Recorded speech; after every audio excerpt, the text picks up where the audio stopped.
ವೃದ್ಧ ಪೆನ್ಷನ್ ಪಡೆಯುತ್ತಿರುವ ದುರ್ಗಮ್ಮ ತನ್ನ ಮೊಮ್ಮಕ್ಕಳಾದ ಹರಿತಾ ಮತ್ತು ಚಂದ್ರಿಕನ್ ಜೊತೆ ಸೇರಿ ರುದ್ರಪಳ್ಳಿ ಎನ್ನುವ ಗ್ರಾಮದಲ್ಲಿ ಜೀವನ ಮಾಡ್ತಿದ್ರು.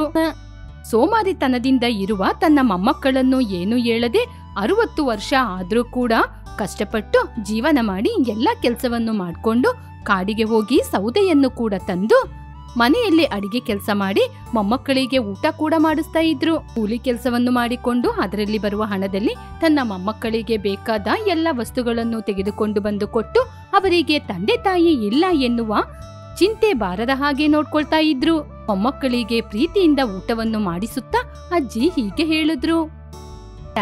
ಚಂದ್ರಿಕಾ, ನಾಳೆ ಬೇಗ ಎದ್ದು ಬೆಳಿಗ್ಗೆ ರೆಡಿ ಆಗ್ಬೇಕಮ್ಮ.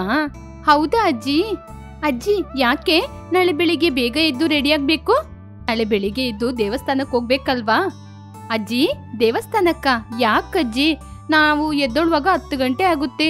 ಬೆಳಿಗ್ಗೆ ಎದ್ದು ಸ್ನಾನ ಮಾಡುವಾಗ 12 ಗಂಟೆ, ರೆಡಿ ಆಗುವಾಗ 1 ಗಂಟೆ. ಅಷ್ಟರಲ್ಲಿ ದೇವಸ್ಥಾನ ಮುಚ್ಚಿಬಿಡ್ತಾರಲ್ವಜ್ಜಿ.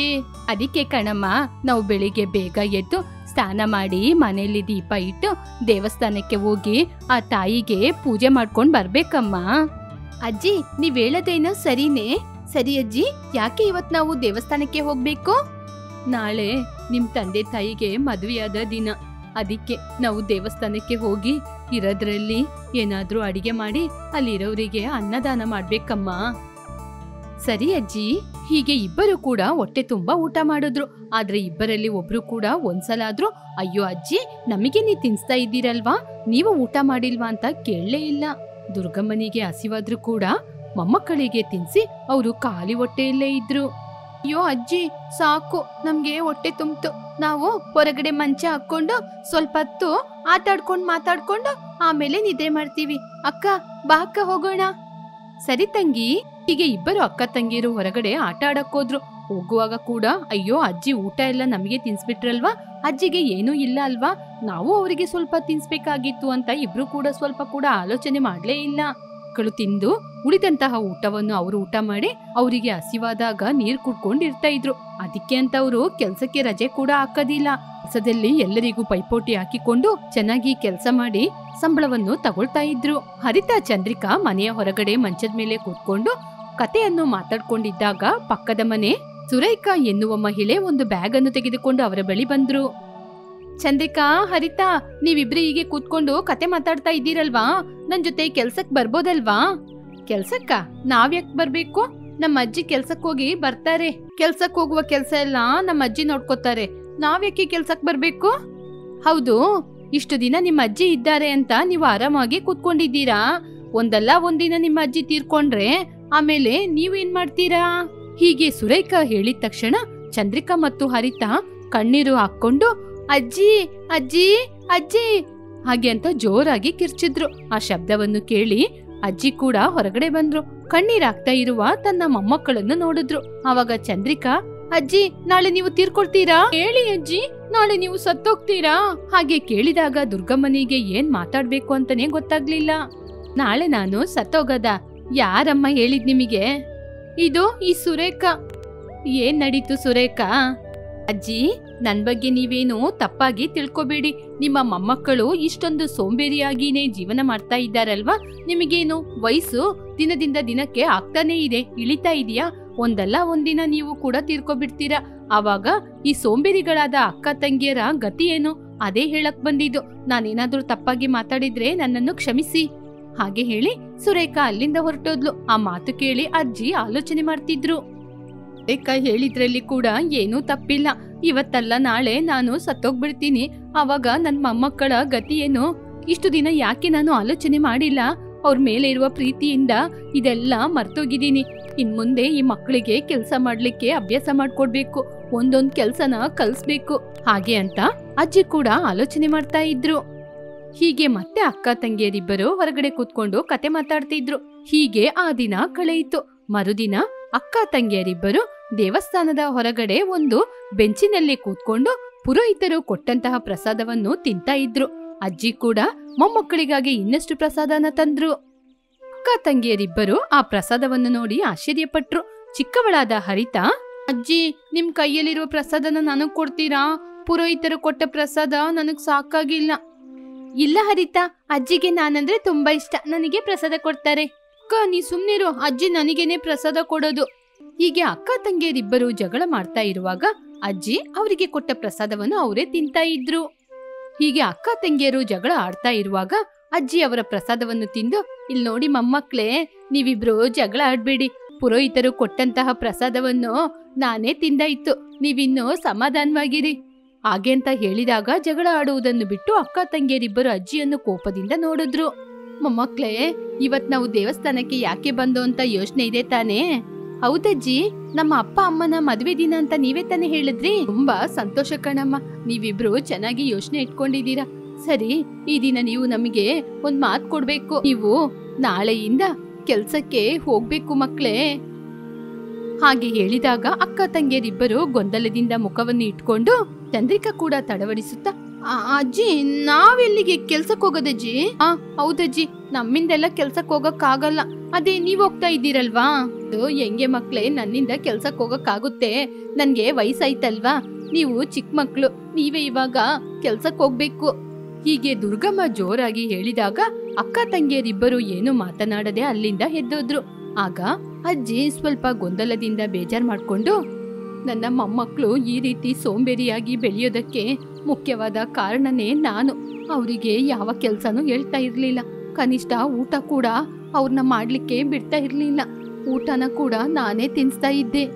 ಇವಾಗ ಅವ್ರನ್ನ ಕೆಲ್ಸಕ್ಕೆ ಹೋಗಿ ಅಂತ ಹೇಳಿದ್ರೆ ಅವ್ರು ಏನ್ ಮಾಡ್ತಾರೆ? ಆದ್ರೂ ಅವ್ರನ್ನ ಕೆಲ್ಸಕ್ಕೆ ಕಳಿಸುವಂಥದ್ದು ನನ್ನ ಜವಾಬ್ದಾರಿ, ಆದ್ರೆ ಹೇಗೆ ಕಳ್ಸೋದು ಅಂತ ಗೊತ್ತಾಗ್ತಿಲ್ಲ. ಹೀಗೆ ಆಲೋಚನೆ ಮಾಡ್ತಾ ಇದ್ದಂಗೆ ಪುರೋಹಿತರು ಗಿಡವನ್ನು ತೆಗೆದುಕೊಂಡು ಅಜ್ಜಿಯ ಬಳಿ ಬಂದ್ರು. ಅಜ್ಜಿ, ಇದು ಹಣ್ಣುಗಳ ಮರ, ಈ ಗಿಡನ ತಗೊಂಡೋಗಿ ನಿಮ್ಮ ಮನೆಯ ಸುತ್ತಮುತ್ತಲೂ ಜಾಗ ಇದೆ ಅಂತ ಹೇಳಿದ್ರಲ್ವಾ, ಅಲ್ಲಿ ನೆಟ್ಟು ಮಡಗಿ. ಇದರ ಹಣ್ಣುಗಳು ಬೆಳೆದು ನೀವು ತಿನ್ಲಿಕ್ಕೆ ಆಗದಿದ್ರು ನಿಮ್ಮ ಮೊಮ್ಮಕ್ಕಳು, ಅವರ ಮಕ್ಕಳು ಎಲ್ಲರೂ ತಿಂತಾ ಇರ್ತಾರೆ. ಹಾಗೆ ಅಂತ ಹೇಳಿದಾಗ ಅಜ್ಜಿಗೆ ಒಂದು ದೊಡ್ಡ ಆಲೋಚನೆ ಬಂತು. ಆ ಗಿಡವನ್ನು ತನ್ನ ಮೊಮ್ಮಕ್ಕಳ ಕಣ್ಣಿಗೆ ಬೀಳದ ಹಾಗೆ, ಯಾರಿಗೂ ಗೊತ್ತಾಗದ ಹಾಗೆ ತೆಗ್ದಿಟ್ರು. ಹೀಗೆ ಸ್ವಲ್ಪ ಸಮಯದ ನಂತರ ತನ್ನ ಮೊಮ್ಮಕ್ಕಳಿಗೆ ಊಟ ಕೊಟ್ರು. ಹೀಗೆ ಆ ದಿನ ಕಳೆಯಿತು. ದಿನ ಅವರ ಅಜ್ಜಿ ಹೊರಗಡೆ ಅಂಗಳದಲ್ಲಿ ಒಂದು ಗುಂಡಿನ ತೋಡ್ತಾ ಇದ್ರು. ಮೊಮ್ಮಕ್ಕಳಿಗೆ ಅಜ್ಜಿ ಏನ್ ಮಾಡ್ತಾ ಇದ್ದಾರೆ ಅಂತ ಗೊತ್ತಾಗದೆ ಅಜ್ಜಿ ಬಳಿ ಬಂದು ಕೇಳಿದ್ರು. ಇಬ್ರಿಗೆ ಚಿನ್ನದ ಕಾಲ್ಗೆಜೆ ತಗೊಂಬರ್ತಾ ಇದ್ದೆಮ್ಮ, ಕೈ ಜಾರಿ ಈ ಗುಂಡಿಯಲ್ಲಿ ಬಿದ್ದೋಗ್ಬಿಡ್ತು. ಚಿನ್ನ ಅಲ್ವಾ, ಗುಂಡಿಯೊಳಗೆ ಹೋದ್ರು ತೆಗಿತಾ ಇದ್ದೀನಿ. ಚಿನ್ನ ಅಂತ ಹೇಳಿದ ತಕ್ಷಣ ಮೊಮ್ಮಕ್ಕಳಿಬ್ಬರು ಚಿನ್ನದ ಕಾಲ್ಚೈನು ಅಂತ ಅಲ್ಲಲ್ಲಿ ಗುಂಡಿ ತೋಡ್ಲಿಕ್ಕೆ ಆರಂಭಿಸಿದ್ರು. ಹೀಗೆ ಮನೆಯ ಮುಂದೆ ಹಿಂದೆ ಅಂತ ಎಲ್ಲ ಕಡೆ ಗುಂಡಿ ತೆಗ್ಸಿದ್ರು. ಅಕ್ಕ ತಂಗಿಯರು ಇಬ್ಬರು ಆಯಾಸವಾಗುವ ತನಕ ಅಲ್ಲಲ್ಲಿ ಗುಂಡಿಯನ್ನು ತೋಡಿದ ನಂತರ ಎಲ್ಲೂ ಕೂಡ ಅವರಿಗೆ ಚಿನ್ನದ ಕಾಲ್ಗೆಜ್ಜೆ ಸಿಗಲಿಲ್ಲ. ಅಜ್ಜಿ, ನಿಜ ಹೇಳಿ, ನಿಜವಾಗ್ಲೂ ಚಿನ್ನದ ಕಾಲ್ಗೆಜ್ಜೆನ ಕಳ್ಕೊಂಡ್ರಾ? ಅಯ್ಯೋ ಮೊಮ್ಮಕ್ಳೇ, ಚಿನ್ನದ ಕಾಲ್ಗೆಜ್ಜೆ ಹೋಯ್ತಾ? ಹೋದ್ರೆ ಹೋಗ್ಲಿ, ಪರವಾಗಿಲ್ಲ, ನೀವು ಒಳಗೆ ಹೋಗಿ ಅಲ್ಲಿ ಗಿಡ ಇದೆ, ಅದ್ ತಗೊಂಬಂದು ಇಲ್ಲಿ ನೆಡಿ ಮಕ್ಳೇ. ಮೊಮ್ಮಕ್ಕಳಿಬ್ಬರು ಗಿಡವನ್ನು ತೆಗೆದುಕೊಂಡು ಬಂದು ಗುಂಡಿ ತೆಗೆದ ಜಾಗದಲ್ಲೆಲ್ಲ ನೆಟ್ರು. ಆನಂತರ ಅಜ್ಜಿಗೆ ಅದನ್ನು ನೋಡಿ ಸಂತೋಷ ಆಯ್ತು. ಮಕ್ಳೇ, ಗಿಡ ನೆಟ್ಟಾಯ್ತು, ಸ್ವಲ್ಪ ನೀರು ಉಯ್ಯಿರಿ. ಅಜ್ಜಿ, ನೀರು ಉಯ್ಯದಿದ್ರೆ ಏನಾಗುತ್ತೆ? ನೀವು ಊಟ ಮಾಡದಿದ್ರೆ ಏನಾಗುತ್ತೆ? ಅಯ್ಯೋ, ನೀರ್ ಕುಡಿಯೋದಿದ್ರೆ ಗಂಟ್ಲು ಸಿಕ್ಕಾಕೊಂಡು ಸತ್ತೋಗ್ತೀವಲ್ವಾ? ಏನೇ ಕಣಮ್ಮ, ಅವುಗಳಿಗೆ ನೀರ್ ಹಾಕದಿದ್ರೆ ಅವುಗಳು ಸತ್ತೋಗುತ್ತೆ. ಹಾಗಾದ್ರೆ ನಮಗೆ ಪ್ರತಿದಿನ ಊಟ ಕೊಡುವ ಹಾಗೆ ಅವುಗಳಿಗೆ ಪ್ರತಿದಿನ ನೀರ್ ಕೊಡ್ಬೇಕು, ಹಾಗೆ ತಾನೆ? ಹೌದು ಕಣಮ್ಮ, ಪ್ರತಿದಿನ ಗಿಡಗಳಿಗೆ ನೀರ್ ಹಾಕ್ಬೇಕು, ಗಿಡಗಳು ಕೂಡ ಬೆಳಿಬೇಕು, ಹಣ್ಣು ಕೊಡುತ್ತೆ. ಆ ಹಣ್ಣನ್ನ ನೀವು ಮಾರಾಟ ಮಾಡಿ ಹಣವನ್ನು ಸಂಪಾದನೆ ಮಾಡ್ಬೋದು ಕಣಮ್ಮ. ಬಂದ ಹಣವನ್ನು ನೀವು ತೆಗ್ದಿಟ್ಕೋಬಹುದು. ಹಾಗೆ ಅಂತ ಅಜ್ಜಿ ಹೇಳಿದಾಗ ಅಕ್ಕ ತಂಗಿಯರಿಬ್ಬರು ಒಪ್ಪಿಕೊಂಡು ಪ್ರತಿದಿನ ಗಿಡಗಳಿಗೆ ನೀರಾಕ್ತಾ ಇದ್ರು. ಹೀಗೆ ದಿನಗಳು ಕಳೀತಾ ಇತ್ತು. ಅಕ್ಕ ತಂಗಿಯರಿಬ್ಬರಿಗೂ ಗಿಡಕ್ಕೆ ನೀರಾಕುವುದು ಅಭ್ಯಾಸ ಬಲವಾಗಿ ಬಂತು. ಹೀಗೆ ದಿನಗಳು ಕಳೀತಾ ಇದ್ದಂಗೆ ಆ ಗಿಡಗಳು ಬೆಳೆದು ಮರವಾಗಿ ಅವುಗಳಲ್ಲಿ ಹಣ್ಣು ಕೂಡ ಬಿಟ್ಟಿತ್ತು. ಅದನ್ನು ತಿಂದು ಅಕ್ಕ ತಂಗಿಯರಿಬ್ಬರು ತುಂಬಾನೇ ಸಂತೋಷಪಟ್ರು. ದುರ್ಗಮ್ಮನಿಗೆ ವಯಸ್ಸಾಗಿ ಕೆಲಸ ಮಾಡಲು ಸಾಧ್ಯವಾಗದೆ ಮಲಗಿದಲ್ಲೇ ಮಲಗಿದ್ರು. ಅಕ್ಕ ತಂಗಿಯರಿಗೆ ತನ್ನ ಅಜ್ಜಿ ಮಲಗಿದಲ್ಲೇ ಇರುವುದನ್ನು ನೋಡಿ ಬೇಜಾರ್ ಮಾಡ್ಕೊಳ್ತಿದ್ರು. ಇಲ್ಲಿ ನೋಡಿ ಮೊಮ್ಮಕ್ಳೇ, ಇಷ್ಟು ದಿನ ನಾನು ಚೆನ್ನಾಗಿದ್ದೆ, ನಿಮ್ನ ನೋಡ್ಕೊಳ್ತಾ ಇದ್ದೆ. ಇವಾಗ ನನಗೆ ವಯಸ್ಸಾಯ್ತು, ಇನ್ ಮುಂದೆ ನೀವೇ ನನ್ನ ನೋಡ್ಕೋಬೇಕು. ನೀವು ನನಗೆ ಊಟ ಕೊಟ್ಟು ಕಾಪಾಡ್ತೀರೋ, ಇಲ್ಲ ನಾನು ಸತ್ರೆ ಸಾಯ್ಲಿ ಅಂತ ಬಿಡ್ತೀರೋ? ಅಯ್ಯೋ ಅಜ್ಜಿ, ಯಾಕಜ್ಜಿ ಹಾಗೆಲ್ಲ ಹೇಳ್ತೀರಾ? ನಾವು ನಿಮ್ನ ನೋಡ್ಕೋತೀವಿ. ಅಜ್ಜಿ, ಇಷ್ಟು ದಿನ ನೀವು ಹೇಗೆ ಕಷ್ಟಪಟ್ರಿ? ಹೌದು ಅಜ್ಜಿ, ನೀವು ಹೇಗೆ ನಮ್ಮನ್ನ ಸಾಕಿದ್ರಿ ಅಂತ ನಮ್ಗೆ ಅರ್ಥ ಆಗ್ತಿಲ್ಲ. ಚಂದ್ರಿಕಾ, ನೀನು ಒಂದು ಕಡೆ ಹೋಗಿ ದಾಳಿಂಬೆ ಹಣ್ಣು ಮಾರಾಟ ಮಾಡ್ಕೊಂಬ. ಹರಿತಾ, ನೀನ್ ಕೂಡ ಇನ್ನೊಂದು ಜಾಗಕ್ಕೆ ಹೋಗಿ ದಾಳಿಂಬೆ ಹಣ್ಣು ಮಾರಾಟ ಮಾಡಿ ಹಣ ತಗೊಂಬಂದು ಮನೆಗೆ ಬೇಕಾದ ವಸ್ತುಗಳನ್ನ ತಗೊಳ್ಳಿ. ಬಂದ ಹಣದಲ್ಲಿ ನನ್ನ ಕಾಪಾಡಿ. ಹಾಗೆ ಅಂತ ಅಜ್ಜಿ ಹೇಳಿದಾಗ ಮೊಮ್ಮಕ್ಕಳು ಕೂಡ ಒಪ್ಪಿಕೊಂಡು ಇಬ್ಬರು ಒಂದೊಂದು ಕಡೆ ಹಣ್ಣನ್ನು ಮಾರಾಟ ಮಾಡಲು ಹೋದ್ರು. ಮೊದಲು ಅವರಿಗೆ ಕಷ್ಟವಾದ್ರೂ ದಿನದಿಂದ ದಿನಕ್ಕೆ ಅದು ಅವರಿಗೆ ಅಭ್ಯಾಸವಾಯಿತು. ಜನಗಳು ಕೂಡ ಹಣ್ಣುಗಳನ್ನು ತಗೊಳ್ತಾ ಇದ್ರು. ಒಳ್ಳೆ ಲಾಭ ಬಂತು. ಆ ಹಣದಲ್ಲಿ ತನ್ನ ಅಜ್ಜಿಯನ್ನು ತುಂಬಾ ಚೆನ್ನಾಗಿ ನೋಡ್ಕೊಂಡು ಅವರು ಸಂತೋಷವಾಗಿ ಜೀವನ ಮಾಡಿದ್ರು. ಒಂದು ದಿನ ಚಂದ್ರಿಕಾ ಮನೆಯ ಮುಂದೆ ಒಲೆಯಲ್ಲಿ ಮಣ್ಣಿನ ಪಾತ್ರೆಯಲ್ಲಿ ಅಡಿಗೆ ಮಾಡ್ತಾ ಇದ್ರೆ ಸ್ವಲ್ಪ ದೂರದಲ್ಲಿ ಅವಳ ಗಂಡನಾದ ಶೇಖರ್ ಸೌದೆಯನ್ನು ಕಡಿತಾ ಇದ್ದ. ಅವರ ಗುಡಿಸಲ ಪಕ್ಕದಲ್ಲಿ 2 ಹಸುಗಳು, ಹುಲ್ಲು ಹಾಗೇನೆ ಎತ್ತಿನ ಗಾಡಿ ಕೂಡ ಇತ್ತು. ಆಗ ಚಂದ್ರಿಕಾ ಅವಳ ಗಂಡನಿಗೆ ಕೇಳುವ ಹಾಗೆ, ಏನ್ ಚಂದ್ರಿಕಾ, ಏನ್ ವಿಷಯ ಹೇಳು. ಸೌದೆ ಕಡ್ದಿದ್ದು ಸಾಕು, ವೀರ್ರಾಜು ಮನೆಗೆ ಹೋಗಿ ಹಾಲಿನ ಹಣ ತಗೊಂಬನ್ನಿ. ನಿನ್ನೆ ನಾನು ಸೌದೆ ತಗೊಂಬರುವಾಗ ನೋಡ್ದೆ ಚಂದ್ರಿಕಾ. ನೋಡು ಶೇಖರ್, ಮನೆಯಲ್ಲಿ ತುಂಬಾ ಕಷ್ಟಗಳಿದೆ. ಜೀವನ ಸಾಗಿಸಕ್ಕೇನೆ ತುಂಬಾ ಕಷ್ಟ ಆಗ್ತಾ ಇದೆ. ಹಾಲು ಮಾತ್ರ ಕೊಡೋದ್ನ ನಿಲ್ಸ್ಬಿಡ್ಬೇಡ, ಆದಷ್ಟು ಬೇಗ ಹಣ ಕೊಡ್ತೀನಿ ಅಂತ ಹೇಳ್ದ. ಅವನ್ನ ನೋಡ್ದಾಗ ನನಗೇನೆ ಬೇಜಾರಾಯ್ತು. ಕಷ್ಟ ಯಾರಿಗೇನೆ ಇಲ್ಲ, ಎಲ್ರಿಗೂ ಇದೆ. ಅಂದ್ರೆ ಅವರಿಗೆ ಸ್ವಲ್ಪ ಕಷ್ಟನ ಜಾಸ್ತಿ ಕೊಟ್ಟಿದ್ದಾನೆ ದೇವ್ರು. ಹೌದು, ಆ ವಿಜಯ ಹಣ ಕೊಟ್ಟಾಯ್ತಾ? ಇಲ್ಲ ರೀ, ಸ್ವಲ್ಪ ಮಾತ್ರ ಕೊಟ್ಟಿದ್ದಾರೆ. ಇನ್ನು ಸ್ವಲ್ಪ ಕೊಡಕ್ಕಿದೆ, ಮುಂದಿನ ದಿನಗಳಲ್ಲಿ ಕೊಡ್ತೀನಿ ಅಂತ ಹೇಳಿದ್ದಾರೆ. ಸರಿ ಆಯ್ತು. ಹೀಗೆ ಅವರಿಬ್ಬರು ಮಾತಾಡ್ತಾ ಇರುವಾಗ ಅವರ ಗುಡಿಸಲ ಬಳಿ ಒಂದು ಕಾರು ಬಂದು ನಿಂತಿತು. ಆ ಕಾರಲ್ಲಿ ಹರಿತಾ, ಅವಳ ಗಂಡ ಆಕಾಶ್ ಇದ್ದ. ಚಂದ್ರಿಕಾ ಶೇಖರ್ ಅವರನ್ನು ನೋಡಿ ಸಂತೋಷಪಟ್ರು. ಹರಿತಾ ಮತ್ತು ಆಕಾಶ್ ಕಾರಿನಿಂದ ಹೊರಗೆ ಇಳಿದ್ರು. ಹರಿತಾ ಹೊಸ ಸೀರೆಯನ್ನು ಕಟ್ಕೊಂಡು ಚಿನ್ನವೆಲ್ಲ ಹಾಕಿಕೊಂಡು ಯುವರಾಣಿ ರೀತಿ ಇದ್ಲು. ಆಕಾಶ್ ಕೂಡ ಯುವರಾಜನಂತೆ ಇದ್ದ. ಈ ಬಡ ಚಂದ್ರಿಕಾ, ಹಣ ಇರುವ ಹರಿತಾ ಇಬ್ಬರು ಅಕ್ಕ ತಂಗಿಯರು. ಸವತಿ ತಾಯಿ ಭವಾನಿ ಮಾಡಿದ ಕೆಲಸದಿಂದ ಚಂದ್ರಿಕಾ ಇಲ್ಲಿ ಬಡತನದಿಂದ, ಹರಿತಾ ಅಲ್ಲಿ ಶ್ರೀಮಂತಿಕೆಯಿಂದ ಇದ್ದಾಳೆ. ಶೇಖರ್ ಕುರ್ಚಿಯನ್ನು ಹಾಕಿ, ತಮ್ಮ ಹರಿತಾ ಬಂದ್ ಕೂತ್ಕೊಳ್ಳಿ. ನಾವು ಕೂತ್ಕೊಳ್ಳಕ್ಕೆ ಬರ್ಲಿಲ್ಲ. ಹಾಗೆ ಹೇಳಿದಾಗ ಒಲೆ ಹತ್ರ ನಿಂತಿದ್ದ ಚಂದ್ರಿಕಾ, ನೀವಿಬ್ರು ಏನೋ ಮಾತಾಡ್ಲಿಕ್ಕೆ ಬಂದಿದ್ದೀರಾ ಅಂತ ಚೆನ್ನಾಗಿ ಅರ್ಥ ಆಗ್ತಾ ಇದೆ. ಟೊಮೆಟೊ ರಸ ಅನ್ನ ಮಾಡ್ತಾ ಇದ್ದೀನಿ, ಕೂತ್ಕೊಳ್ಳಿ, ಹೊಟ್ಟೆ ತುಂಬಾ ಊಟ ಮಾಡಿ ಆಮೇಲೆ ಮಾತಾಡೋಣ. ಚಂದ್ರಿಕಾ ಹಾಗೆ ಹರಿತಾ ಹೆಸರಿಟ್ಟು ಕರೆದಾಗ ಚಂದ್ರಿಕಾ ಶೇಖರ್ ಆಶ್ಚರ್ಯಪಟ್ರು. ಆಗ ಆಕಾಶ್, ಹರಿತಾ ಏನದು? ಅವ್ರು ನಿಮ್ಮ ಅಕ್ಕ ಅಂತ ಕರಿಯಕ್ಕಾಗಲ್ವಾ? ಆಗಲ್ಲ ರೀ, ಅದು ಅವ್ರವ್ರು ಇರುವಂತಹ ಅಂತಸ್ತಿಗೆ ತಕ್ಕಂತೆ ಕರೆಯೋದು. ಹಾಗೆ ಹೇಳಿದಾಗ ಚಂದ್ರಿಕಾ ಮತ್ತು ಶೇಖರ್ ಆಶ್ಚರ್ಯದಿಂದ ನಿಂತಿದ್ರು. ಸರಿ ಹರಿತಾ, ನೀನು ಹೇಗೆ ಕರೆದ್ರು ನನಗೆ ಪರವಾಗಿಲ್ಲ. ಟೊಮೆಟೊ ರಸ ಮಾಡ್ತಾ ಇದ್ದೀನಿ, ಅನ್ನ ಆಯ್ತು, ಹೊಟ್ಟೆ ತುಂಬಾ ಊಟ ಮಾಡಿ ಆಮೇಲೆ ಮಾತಾಡಿ. ಚಂದ್ರಿಕಾ, ನಾನೋಗಿ ಚಿಕನ್ ತರ್ತೀನಿ, ಸಾರ್ ಮಾಡು. ಹೌದು, ಟಿಫಿನ್ ಬಾಕ್ಸ್ ಎಲ್ಲಿಟ್ಟಿದ್ದೀಯಾ? ಅಲ್ಲೇ ಮಂಚದ ಮೇಲೆ ಇದೆ ನೋಡ್ರಿ. ಟಿಫಿನ್ ಬಾಕ್ಸ್ ಯಾಕೆ ಅಣ್ಣ? ಅವರು ಪ್ಲಾಸ್ಟಿಕಲ್ಲಿ ಕೊಡ್ತಾರಲ್ವಾ? ಇಲ್ಲ ತಮ್ಮ, ನಾವು ಪ್ಲಾಸ್ಟಿಕಲ್ಲಿ ತಗೊಳ್ಳೋದಿಲ್ಲ. ಚಿಕನ್ನ ಪಾತ್ರೆಯಲ್ಲೇ ತಗೊಳ್ಳೋದು, ಹಾಗೇನೆ ತರಕಾರಿನ ಬಟ್ಟೆ ಬ್ಯಾಗಲ್ಲೇ ತಗೊಳ್ಳೋದು. ಓ ಹೌದಾ, ಗ್ರೇಟ್. ಹೀಗೆ ಆಕಾಶ್ ಮೆಚ್ಕೊಂಡಾಗ ಹರಿತಾ ಮಾತ್ರ ಕೋಪದಿಂದ, ನೀವೇನ್ ಆಕಾಶ್ ಗ್ರೇಟ್ ಅಂತ ಹೇಳ್ತೀರಾ? ಇದು ದೊಡ್ಡಸ್ತಿಕೆ ಅಲ್ಲ, ಇದು ಬಡತನ. ಪ್ಲಾಸ್ಟಿಕ್ ತಗೊಳ್ಳಿಕ್ಕೆ ಅವರಿಗೆ 10 ರೂಪಾಯಿ ಆಗುತ್ತೆ ಅಲ್ವಾ? ಅದಕ್ಕೆ ಪ್ಲಾಸ್ಟಿಕ್ ತಗೊಳಕ್ಕಾಗದೆ ಬ್ಯಾಗ್ ತಗೊಂಡೋಗೋದು. ನೀನು ಏನ್ ಮಾತಾಡಿದ್ರು ಪರವಾಗಿಲ್ಲ ತಂಗಿ, ನಾವು ಹೀಗೇನೆ ಪ್ಲಾಸ್ಟಿಕ್ನ ಉಪಯೋಗ ಮಾಡಬಾರ್ದು ಅಂತಾನೆ ಹೀಗೆ ಮಾಡ್ತಿರೋದು. ಪ್ಲಾಸ್ಟಿಕ್ನ ಯಾರಾದ್ರೂ ಉಪಯೋಗ ಮಾಡ್ತಾ ಇದ್ರೆ ಅಲ್ಲಿ ಹೋಗಿ ಮಾಡಬಾರ್ದು ಅಂತ ಹೇಳೋದ್ ನಾವು. ರೀ, ಅಂಗಡಿಗೆ ಹೋಗಿ ಹಾಗೇನೆ ಜ್ಯೂಸ್ ತಗೊಂಬನ್ನಿ. ಅಣ್ಣ, ಗ್ಲಾಸ್ ತಗೊಂಡಿಲ್ಲ? ಇಲ್ಲ ತಮ್ಮ, ಮನೆಯಲ್ಲಿ ಮಣ್ಣಿನ ಗ್ಲಾಸ್ ಇದೆ, ಬಾಟ್ಲಲ್ಲಿ ಜ್ಯೂಸ್ ತಗೊಳ್ಳೋಣ, ಅದರಲ್ಲೇ ಕುಡಿಬೋದು. ಓ ಹೌದಾ ಅಣ್ಣ, ಮಣ್ಣಿನ ಗ್ಲಾಸಲ್ಲಿ ಕೂಲ್ ಡ್ರಿಂಕ್ಸ್ ಕುಡಿಯೋದಾ? ಚೆನ್ನಾಗಿದೆ ಇದು. ಹಾಗೆ ಆಕಾಶ್ ಹೇಳ್ತಾ ಇದ್ದಂಗೆ ಹರಿತಾ ಕೋಪದಿಂದ, ನೋಡಿ ಆಕಾಶ್, ನಾವು ಚಿಕನ್ ತಿನ್ಲಿಕ್ಕೋ ಕೂಲ್ ಡ್ರಿಂಕ್ಸ್ ಕುಡಿಲಿಕ್ಕೋ ಇಲ್ಲಿ ಬರ್ಲಿಲ್ಲ. ನಾವ್ ಯಾಕೆ ಬಂದು ಅಂತ ವಿಷಯ ಹೇಳಿದ್ರೆ ಅವ್ರ ಕೆಲ್ಸನ ಅವರು ಮಾಡ್ಕೊಳ್ತಾರಲ್ವಾ? ಹಾಗೆ ಹೇಳಿದಾಗ ಚಂದ್ರಿಕಾ ಅವರನ್ನೇ ನಿಂತು ನೋಡ್ತಾ ಇದ್ಲು. ಹೇಳ್ತೀನಿರು ಹರಿತಾ, ಅತ್ತಿಗೆ ಮಾಡುವಂತಹ ಚಿಕನ್ನ ಹೊಟ್ಟೆ ತುಂಬಾ ಊಟ ಮಾಡಿ ಆಮೇಲೆ ಮಾತಾಡ್ತೀನಿ. ಯಾಕೆ ನೀನು ಅರ್ಜೆಂಟ್ ಮಾಡ್ತಾ ಇದೀಯಾ? ಇವತ್ ನಂಗೆ ಆಫೀಸಲ್ಲಿ ಯಾವ ಮೀಟಿಂಗೂ ಇಲ್ಲ. ಹಾಗೆ ಹೇಳಿದಾಗ ಹರಿತಾ ಮುಖವನ್ನು ಕೋಪದಿಂದ ಇಟ್ಕೊಂಡು, ಏನು ನೀವು ಇಲ್ಲಿ ತಿಂತೀರಾ? ನೋಡಿ, ಒಂದ್ ಕಡೆ ಹಸುಗಳಿದೆ, ಒಣಗಿರುವ ಹುಲ್ಲುಗಳಿದೆ, ಈ ವಾಸನೆಯಲ್ಲಿ ಸೆಗಣಿ ಬೇರೆ, ಅದರಲ್ಲಿ ಇಲ್ಲಿ ಕೂತು ನೀವು ತಿಂತೀರಾ? ನನ್ನಿಂದ ಇಲ್ಲಿ ತಿನ್ನಕ್ಕಾಗಲ್ಲ. ಅದು ಮಾತ್ರ ಅಲ್ಲ, ರೇಷನ್ ಅಕ್ಕಿನ ತಿಂತಾರೆ, ಅದು ನನ್ ಗಂಟ್ಲಿಗೆ ಇಳಿಯೋದಿಲ್ಲ, ಅದರಿಂದ ನನಗ್ ಬೇಡ. ಯಾಕೆ ಹರಿತಾ ಹಾಗೆ ಎಲ್ಲ ಹೇಳ್ತಾ ಇದ್ದೀಯಾ? ನಮ್ ತಂದೆ ತಾಯಿ ನಾವು ಚಿಕ್ಕದ್ರಲ್ಲಿ ಇರುವಾಗ ಇದೇ ಅನ್ನನ ತಾನೇ ನಮಗೂ ಕೊಡ್ತಾ ಇದ್ದಿದ್ದು. ಅದು ರೇಷನಲ್ಲಿ ಸಿಗುತ್ತೆ, ಕಡಿಮೆ ದರಕ್ಕೆ ಸಿಗುತ್ತೆ ಅಂತ ಆ ಅಕ್ಕಿಯನ್ನು ತುಂಬಾ ಕೇವಲವಾಗಿ ನೋಡ್ಬಾರ್ದು. ಚಂದ್ರಿಕಾ, ಇದಕ್ಕೆ ಮೊದಲು ಪ್ಲಾಸ್ಟಿಕ್ ಬಗ್ಗೆ, ಇವಾಗ ಅಕ್ಕಿ ಬಗ್ಗೆ, ಇದೆಲ್ಲ ಬೇಕಾ? ತಿಳ್ಕೋಬೇಕು ಹರಿತಾ. ಯಾಕೆ ಅಂದ್ರೆ ಈ ರೇಷನ್ ಅಕ್ಕಿ ನಮ್ಮ ದೇಹಕ್ಕೆ ಕೂಡ ತುಂಬಾ ಒಳ್ಳೇದು. ಆದ್ರೆ ತುಂಬಾ ಜನರು ಇದು ತುಂಬಾ ಚೀಪ್ ಆಗಿ ಸಿಗ್ತದೆ, ಫ್ರೀಯಾಗಿ ಕೊಡ್ತಾರೆ ಅಂತ ಇದನ್ನ ತಿನ್ನೋದಿಲ್ಲ. ಆದ್ರೂ ನಾವ್ ಇದ್ರ ಬಗ್ಗೆ ತಿಳ್ಕೊಬೇಕಲ್ವಾ? ಇದರಿಂದ ನಮ್ಮ ಶರೀರಕ್ಕೆ ಕೂಡ ತುಂಬಾ ಒಳ್ಳೆಯದು. ಚಂದ್ರಿಕಾ, ನೀವು ಮಾತಾಡ್ತಾ ಇರಿ, ನಾನು ಹೋಗಿ ಚಿಕನ್ ತಗೊಂಡ್ಬರ್ತೀನಿ. ಹಾಗೆ ಹೇಳಿ ಶೇಖರ್ ಅಲ್ಲಿಂದ ಹೊರಟ. ಹರಿತಾ ಮತ್ತು ಆಕಾಶ್ ಬಂದು ಕುರ್ಚಿಯಲ್ಲಿ ಕೂತ್ಕೊಂಡ್ರು. ಚಂದ್ರಿಕಾ ಕೂಡ ಅಲ್ಲೇ ಕೂತಿದ್ಲು. ತಂಗಿ, ಈ ರೇಷನ್ ಅಕ್ಕಿಯಲ್ಲಿ iron, folic acid, vitamin B ಇದೆ ಅಂತ, ಕಡಿಮೆ ಕೊಬ್ಬಿನಾಂಶ, ಸೋಡಿಯಂ ಕಂಟೆಂಟ್ ಕೂಡ ಇದೆ. ಇದು ತುಂಬಾ ಕಾಯಿಲೆ ಇರೋವರಿಗೆ ಕೂಡ ಸಹಾಯ ಮಾಡುತ್ತೆ. ರಕ್ತಹೀನತೆ ಸರಿಯಾಗುತ್ತೆ.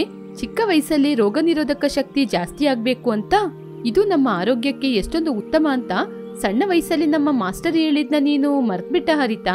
ಹೀಗೆ ಹೇಳ್ತಾ ಇದ್ದಂಗೆ ಶೇಖರ್ ಚಿಕನ್ ಮತ್ತು ಜ್ಯೂಸ್ ಅನ್ನು ತೆಗೆದುಕೊಂಡು ಬಂದು ಕೊಟ್ಟ. ಶೇಖರ್ ಮಣ್ಣಿನ ಗ್ಲಾಸ್ ಅಲ್ಲಿ ಜ್ಯೂಸ್ ಅನ್ನು ತಂದು ಕೊಟ್ಟ. ಆಕಾಶ್ ತುಂಬಾ ಸಂತೋಷದಿಂದ ಕುಡ್ದ. ಹೀಗೆ ಎಲ್ಲರೂ ಗುಡಿಸಲು ಮನೆಯಲ್ಲಿ ಕೂತ್ಕೊಂಡು ಸಂತೋಷವಾಗಿ ಊಟವನ್ನು ಮಾಡಿ ಹರಿತಾ ಹೇಳಲು ಆರಂಭಿಸಿದ್ಲು. ಅಕ್ಕ, ಇಲ್ಲಿಂದ ಇದನ್ನೆಲ್ಲ ತೆಗಿಬೇಕು. ಅಮ್ಮನವರು ನನಗೆ ಕೊಟ್ಟಂತ ಈ ಜಾಗದಲ್ಲಿ ಡ್ಯೂಪ್ಲೆಕ್ಸ್ ಮನೆನ ಕಟ್ತೀನಿ. ಹಾಗೆ ಹೇಳಿದಾಗ ಚಂದ್ರಿಕಾ ಮತ್ತು ಶೇಖರ್ ಸಂತೋಷ ಪಟ್ರು. ಹಾಗಾದ್ರೆ ನೀವು ಇಲ್ಲೇ ಇರ್ತೀರಾ? ಇಲ್ಲಕ್ಕ, ಇಲ್ಲೇ ಇರೋದಿಲ್ಲ, ಅವಾಗವಾಗ ಬಂದು ರಿಲ್ಯಾಕ್ಸ್ ಮಾಡ್ಕೋತೀವಿ. ಹಾಗಾದ್ರೆ ನೀವು ರಿಲ್ಯಾಕ್ಸ್ ಮಾಡಕ್ಕಾದ್ರೂ ಇಲ್ಲಿ ಬಂದೇ ಬರ್ತೀರಾ ಅಂತ ಹೇಳಿ. ಇನ್ನು ಒಂದೆರಡೇ ದಿನದಲ್ಲಿ ಎಲ್ಲವನ್ನು ಶುದ್ಧ ಮಾಡ್ಬಿಡ್ತೀನಿ. ಹಾಗೆ ಹೇಳಿದಾಗ ಹರಿತಾ ಹಣವನ್ನು ತೆಗೆದು, ನಮ್ಗೋಸ್ಕರ ನೀನು ಅಡಿಗೆ ಮಾಡ್ದಲ್ವಾ, ತಗೋ, ಅದಕ್ಕೋಸ್ಕರ ಹಣ ಇಟ್ಕೋ. ಆ ಮಾತು ಕೇಳಿ ಚಂದ್ರಿಕನಿಗೆ ದುಃಖ ಆಗಿ, ಬೇಡ ತಂಗಿ, ಅಕ್ಕನ ಪ್ರೀತಿಯನ್ನು ಹಣದಿಂದ ತೋರಿಸ್ಬೇಡ. ಆದ್ರೆ ನಾನ್ ಮಾತ್ರ ನನ್ನ ತಂಗಿಯನ್ನು ನನಗಿರುವ ಪ್ರೀತಿಯಲ್ಲೇ ಸಂತೋಷವಾಗಿ ನೋಡ್ಕೋತೀನಿ. ಹಾಗೆ ಹೇಳಿದಾಗ ಅಹಂಕಾರ ಅಂತ ಬೈಕೊಂಡು ಕಾರಲ್ಲಿ ಬಂದ್ ಕೂತ್ಕೊಂಡ್ಲು ಹರಿತಾ. ಆಕಾಶ್ ನಗುತ್ತಾ ಹೋಗ್ಬರ್ತೀವಿ ಅಂತ ಹೇಳಿ ಕಾರಿಗೆ ಬಂದ. ಇನ್ನ ತಂಗಿಗೆ ಹಣದ ಅಹಂಕಾರ ಜಾಸ್ತಿಯಾಗಿರುವ ಹಾಗೆ ಇದೆ ಅಲ್ವಾ? ಹೀಗೆ ಚಂದ್ರಿಕಾ ಹರಿತಾ 2 ದಿನದಲ್ಲಿ ಅಲ್ಲಿರುವ ಹಸು ಮತ್ತು ಹುಲ್ಲುಗಳನ್ನು ಶುದ್ಧ ಮಾಡಿ ಆಕಾಶ್ ಮತ್ತು ಹರಿತನಿಗೆ ಜಾಗವನ್ನು ಮಾಡಿಕೊಟ್ರು. ಆಕಾಶ್ ಹರಿತಾ ಒಳ್ಳೆ ದಿನ ನೋಡಿ ಪುರೋಹಿತರನ್ನು ಕರೆಸಿ ಪೂಜೆಯನ್ನು ಮಾಡಿದ್ರು.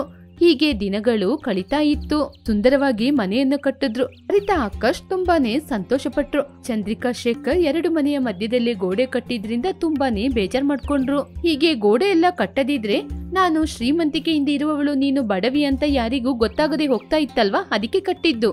ಅದು ಮಾತ್ರ ಅಲ್ಲ, ಇಲ್ಲಿ ಮಾತ್ರ ಗೋಡೆ ಕಟ್ಟದಿದ್ರೆ ಅವಾಗವಾಗ ಅಕ್ಕಿ ಬೇಳೆ ಅಂತ ನೀನು ಬರ್ತಾ ಇರ್ತೀಯಲ್ವಾ?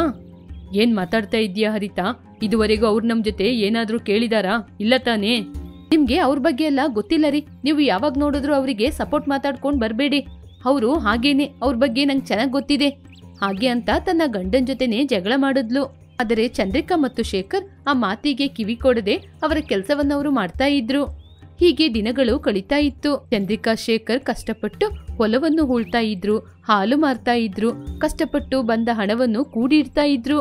ಇತ ಮಾತ್ರ ಪ್ರತಿಯೊಂದು ದಿನಕ್ಕೆ ಹೊಸ ಹೊಸ ಸೀರೆಯನ್ನು ಉಟ್ಕೊಂಡು ಚಿನ್ನಾಭರಣವನ್ನು ಹಾಕೊಂಡು ಚಂದ್ರಿಕಾ ನೋಡ್ಲಿ ಅಂತ ಫೋನಲ್ಲಿ ಮಾತಾಡ್ಕೊಂಡು ಸುತ್ತಾಡ್ತಾ ಇದ್ಲು. ಇದೆಲ್ಲ ಅವಳ ಗಂಡನಾದ ಆಕಾಶಿಗೆ ಇಷ್ಟವಾಗಿರ್ಲಿಲ್ಲ. ಹರಿತಾ, ಯಾಕೆ ಹೀಗೆಲ್ಲ ಮಾಡ್ತಿದೀಯಾ? ಅದು ನಿಮಗೆ ಬೇಡದ ಕೆಲ್ಸ. ನೀವು ನಿಮ್ ಕೆಲ್ಸ ನೋಡಿ. ಒಂದು ಮಾತ್ರ ನೆನ್ಪಿಟ್ಕೋ ಹರಿತಾ, ನಮ್ಗೆ ಎಷ್ಟು ಹಣ ಇದ್ರೂ ಅದು ನಮ್ ಜೊತೆ ಬರಲ್ಲ. ಹಣ ನಮ್ಮ ಬದುಕಿಗೆ ಬೇಕಾಗುತ್ತೆ, ಆದ್ರೆ ಆ ಹಣದಿಂದ ನಮ್ಗೆ ಸಂತೋಷ ಮಾತ್ರ ಸಿಗದಿಲ್ಲ. ನಿನ್ನ ಅಕ್ಕನವ್ರು ಎಷ್ಟೇ ಬಡತನದಲ್ಲಿದ್ರು ಅವರು ನಮ್ಮವರು. ಹಾಗೆ ಅಂತ ಹೇಳಿ ಹೊರಟೋದ. 2 ದಿನಗಳ ನಂತರ ಹರಿತಾ ಹಳೆ ಸೀರೆಯನ್ನು ಉಟ್ಕೊಂಡು ಕುರ್ಚಿ ಮೇಲೆ ಕೂತಿರುವುದನ್ನು ಚಂದ್ರಿಕಾ ನೋಡಿದ್ಲು. ಅವಳ ತಂಗಿ ಹಾಗೆ ಇರುವುದು ಅವಳಿಗೆ ಬೇಜಾರಾಯಿತು. ಏನ್ ಹರಿತಾ, ಯಾವಾಗ್ಲೂ ಮಹಾಲಕ್ಷ್ಮಿ ರೀತಿ ಇರ್ತೀಯ, ಇವತ್ತೇನು ಹಳೆ ಸೀರೆ ಉಟ್ಕೊಂಡಿದ್ದೀಯಾ ಅಕ್ಕ? ಹಾಗೆ ಅಂತ ಅಳುತ್ತಾ ಗೋಡೆಯ ಪಕ್ಕ ಬಂದ್ಲು. ಏನಾಯ್ತು ತಂಗಿ? ಅಕ್ಕ, ಅವರು ಅವ್ರ ಫ್ರೆಂಡಿಗೆ ಶ್ಯೂರಿಟಿ ಸೈನ್ ಹಾಕಿ ಎಲ್ಲವನ್ನೂ ಕಳ್ಕೊಂಡ್ರು. ಇವಾಗ ಈ ಮನೆ ಮಾತ್ರನೇ ಉಳಿದಿರೋದು. ಹಾಗೆ ಅಂತ ಹೇಳಿದಾಗ ಆಕಾಶ್ ಬಾಗಿಲಲ್ಲಿ ನಿಂತ್ಕೊಂಡು, ಓ, ನಾನ್ ಮಾಡಿರುವ ಪ್ಲಾನು ಚೆನ್ನಾಗಿ ವರ್ಕೌಟ್ ಆಗ್ತಾ ಇದೆ. ಇಲ್ಲದಿದ್ರೆ ಸ್ವಂತ ಅಕ್ಕನನ್ನು ಹೆಸರಿಟ್ಟು ಕರಿತಾ ಇದ್ಲು. ಇವಳಿಗೆ ಹೀಗೆ ಆಗ್ಬೇಕು. ಆದ್ರೆ ಇವಾಗ ಮಾತ್ರ ಅಕ್ಕ ಅಂತ ನಾಟಕ ಮಾಡ್ತಿದ್ದಾಳೆ, ಎಲ್ಲಿಲ್ಲದ ಪ್ರೀತಿನ ತೋರಿಸ್ತಿದ್ದಾಳೆ. ಹಾಗೆ ಮನ್ಸಲ್ಲೇ ಅಂದ್ಕೊಂಡು ಅವರ ಬಳಿ ದುಃಖದಿಂದ ಹತ್ರ ಬಂದ. ಇವಾಗ ಏನ್ ತಂಗಿ ಮಾಡ್ತೀರಾ? ಅಕ್ಕ, ಅವರಿಗೆ ಬಿಸ್ನೆಸ್ ಅಲ್ಲಿ ಒಳ್ಳೆ ಟ್ಯಾಲೆಂಟ್ ಇದೆ ಅಕ್ಕ, ಚೆನ್ನಾಗಿ ಬಿಸ್ನೆಸ್ ಮಾಡ್ತಾರೆ, ಅದಕ್ಕೆ ಹಣ ಬೇಕು. ಆದ್ರೆ ಎಷ್ಟೋ ಜನರ ಜೊತೆ ಕೇಳಿ ಆಯ್ತು, ಯಾರು ಕೂಡ ಸಹಾಯ ಮಾಡ್ತಿಲ್ಲ. ಅಯ್ಯೋ ಹರಿತಾ, ನೀನು ಸಹಾಯ ಅಂತ ಕೇಳ್ತಾ ಇದ್ದೀಯ. ನಾನು ಬಡ್ಡಿಗೆ ಹಣ ಕೇಳಿದ್ರು ಕೂಡ ಯಾರು ಕೂಡ ನನ್ಗೆ ಸಹಾಯನೇ ಮಾಡ್ತಾ ಇಲ್ಲ. ಇಬ್ರು ಕೊಡ್ತೀನಿ, ಗ್ಯಾರಂಟಿ ಯಾರಿದ್ದಾರೆ ಅಂತ ಕೇಳ್ತಿದ್ದಾರೆ. ಹಾಗೆ ಹೇಳಿದಾಗ ಆ ಮಾತನ್ನು ಕೇಳಿ ಚಂದ್ರಿಕಾ ಗುಡಿಸಲಿಗೆ ಹೋದ್ಲು. ಅವರು ಮಾತಾಡ್ತಿರುವುದನ್ನು ಕೇಳಿದ ಶೇಖರ್ ಕೂಡಿಟ್ಟ ಹಣವನ್ನು ತಗೊಂಬಂದ. ಚಂದ್ರಿಕಾ, ಇದಕ್ಕೋಸ್ಕರ ತಾನೇ ನೀನ್ ಬಂದಿದ್ದು? ಹೌದು ರೀ, ಇದಕ್ಕೋಸ್ಕರನೇ ಬಂದಿದ್ದು. ತಗೊಂಡೋಗಿ ಅವ್ರಿಗೆ ಕೊಡು. ಹಣನ ಕೊಟ್ರೆ ಅವರು ಪುನಃ ಬೆಳೆದು ದೊಡ್ಡ ಶ್ರೀಮಂತರಾಗ್ತಾರೆ. ನೀವು ಎಷ್ಟು ಒಳ್ಳೆಯವ್ರಿ, ನೀವೇ ನಿಮ್ಮ ಕೈಯಾರೆ ತಂದು ಕೊಡಿ ಬನ್ನಿ. ಹೀಗೆ ಚಂದ್ರಿಕಾನ ಗಂಡನಾದ ಶೇಖರ್ ಹಣವನ್ನು ತೆಗೆದುಕೊಂಡು ಹೋಗಿ ಆಕಾಶಿಗೆ ಕೊಟ್ಟ. ನೋಡ್ದ ಹರಿತಾ, ಇವರು ನಮ್ಮವರು, ರಕ್ತ ಸಂಬಂಧಿಕರು. ಅಕ್ಕ, ನನ್ನ ಕ್ಷಮಿಸಕ್ಕ. ಹರಿತನಿಗೆ ಬುದ್ಧಿ ಬಂತು ಅಂತ ಆಕಾಶಿಗೆ ಗೊತ್ತಾಯ್ತು. ನಡೆದ ವಿಚಾರವನ್ನೆಲ್ಲ ಹೇಳಿದ. ಇದೆಲ್ಲ ಆಕಾಶ ಆಡಿದ ನಾಟಕ ಅಂತ ಹರಿತ ಕೂಡ ತುಂಬಾನೇ ಸಂತೋಷಪಟ್ಲು. ರೀ, ನಾನು ತುಂಬಾ ದೊಡ್ಡ ತಪ್ಪು ಮಾಡ್ಬಿಟ್ಟೆ. ಇನ್ಮುಂದೆ ಹೀಗೆ ಮಾಡಲ್ಲ. ಇನ್ಮುಂದೆ ಹಣ ಬೇಡ, ನನ್ನ ಅಕ್ಕನೇ ಬೇಕು ಹಾಗೆ ಅಂತ ಅಕ್ಕನ ಜೊತೆ ಸಂತೋಷವಾಗಿದ್ಲು. ಹೀಗೆ ಎಲ್ಲರೂ ಸಂತೋಷದಿಂದ ಒಂದೇ ಮನೆಯಲ್ಲಿ ಜೀವನ ಮಾಡ್ತಾ ಇದ್ರು. ಇದೇ ಈ ದಿನದ ಕತೆ. ಮತ್ತೊಂದು ಒಳ್ಳೆ ಕಥೆಯೊಂದಿಗೆ ಪುನಃ ನೋಡೋಣ.